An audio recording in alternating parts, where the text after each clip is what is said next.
अबे मैंने कहा वो रिश्ता ही नहीं दे रहा तो कहां से करें, क्यों नहीं दे रहा भाई? कहीं तलाक याफ्ता बेवा कहीं बात चलाओ, बोलते अपनी अम्मा को तो भेजो, अम्मा जाने के लिए एग्री नहीं है। अब बीवी को थोड़ी लेके जाएंगे दूसरी शादी के लिए, वो तो वैसे ही एग्री नहीं होती, लेके किसको जाएं, कोई जा ही नहीं रहा।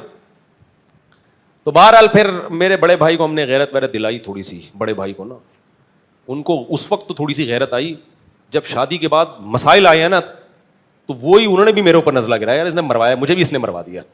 उनको नहीं पता था इतना सख्त रिएक्शन होगा कि मैं भी फंसूंगा इसमें। तो और एन मेरे दो भाई आखिर में एग्री हो गए थे, चलो ठीक है कर ले यार।